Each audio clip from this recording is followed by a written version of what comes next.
Happened when I went to Dodge City.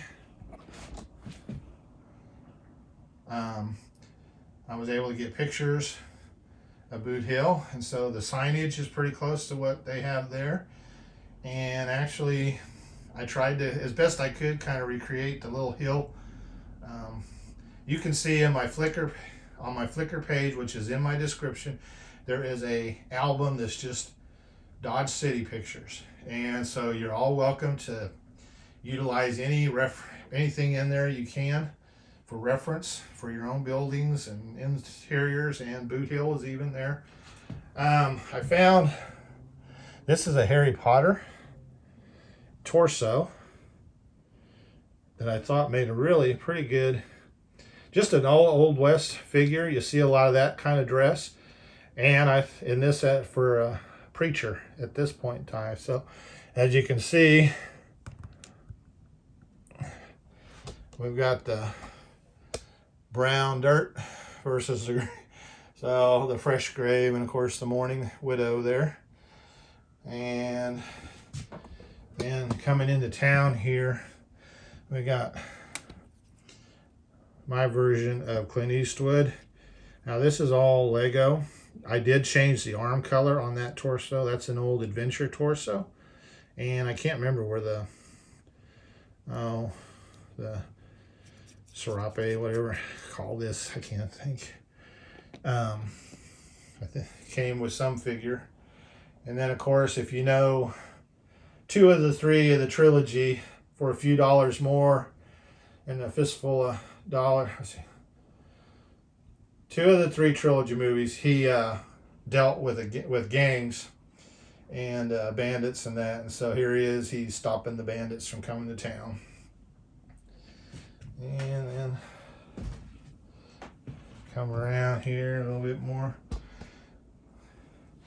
Plant life. Got the guys on the hand cart. I think that hand cart actually came from the little Lone Ranger poly bag. So then we got the railroad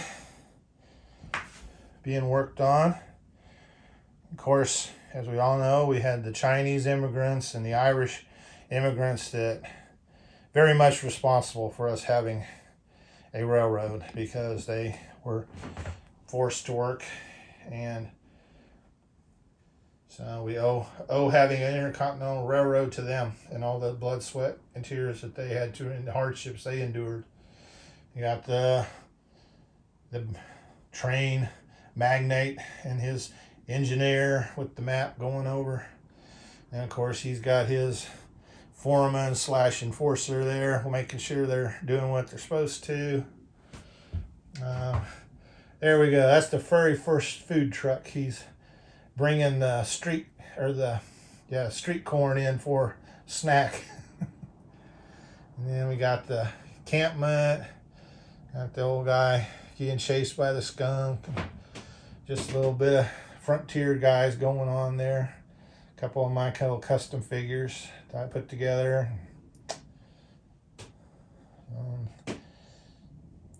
Those tree stump parts are the best thing. They've got those in the 2x2, and then there's the 1x2s, and that, I don't know, they've only been out for a couple of years, but they were great, or are great, especially in the Western builds.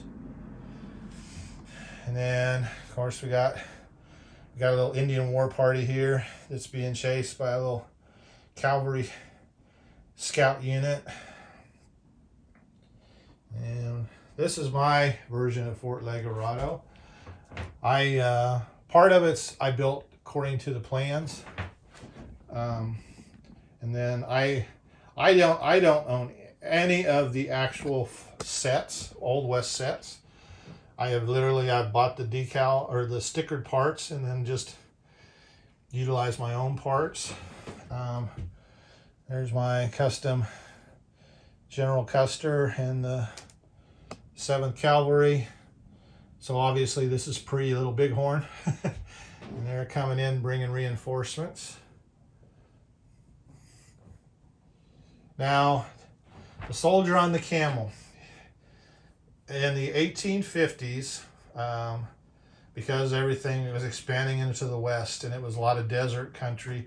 The horses and the cattle and stuff were having a hard time, and so the army decided to try bringing camels over from the Mideast to see how they would fare. So the story, I read up on the history, and is this 1851.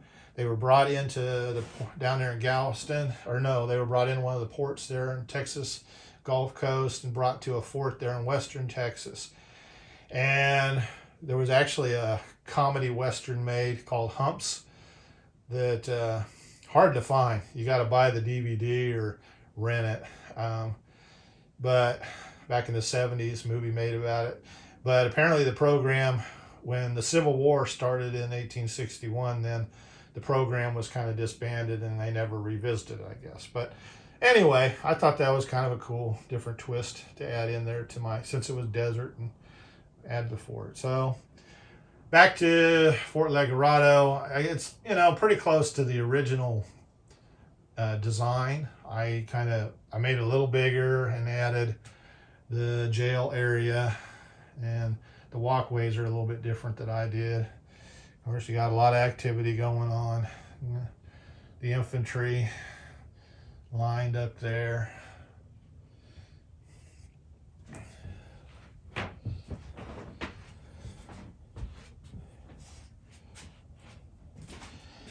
And I added the horse pen in there. It really needs to be bigger.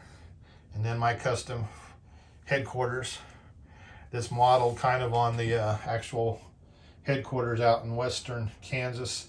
A lot of the forts out there were a lot of buildings. There wasn't really so much stockade around them.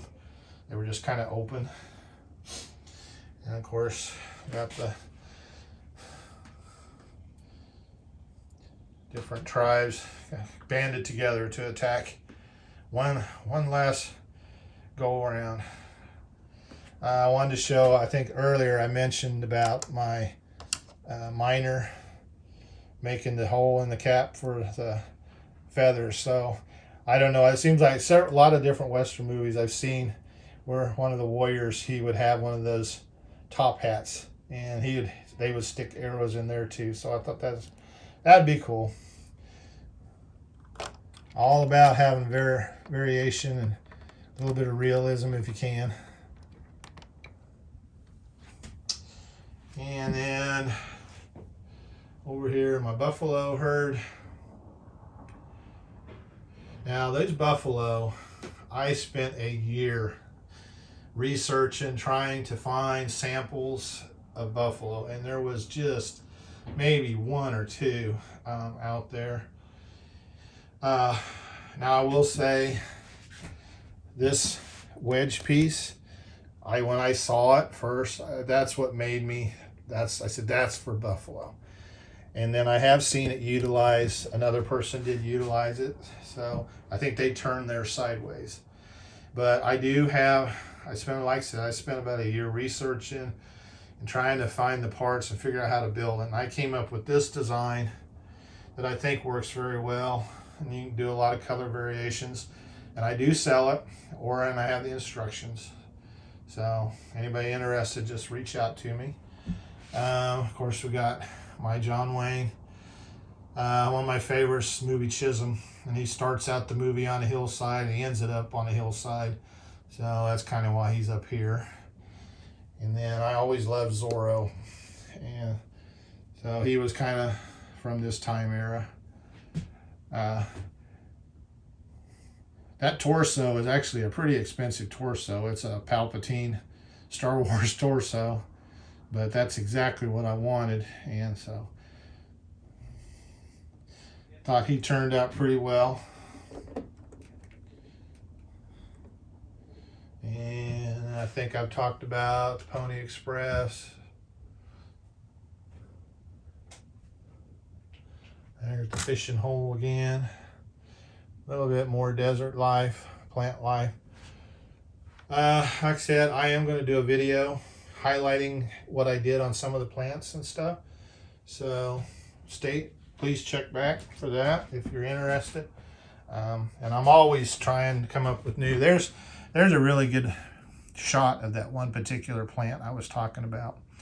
And I've got another idea that I'm working on with some sand color. Those are great, but those pieces are not very plentiful. So I kind of have to pick them up here and there. So I'm just going to kind of one last go around and we'll wrap this up. And like I said, I appreciate all my subscribers very much. Can't thank you enough for the support and the good feedback.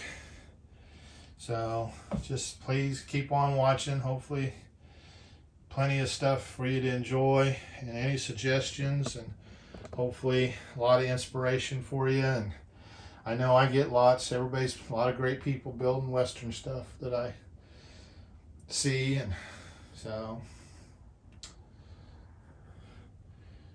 well, with that, y'all have a good day and come check back often, and please subscribe and share.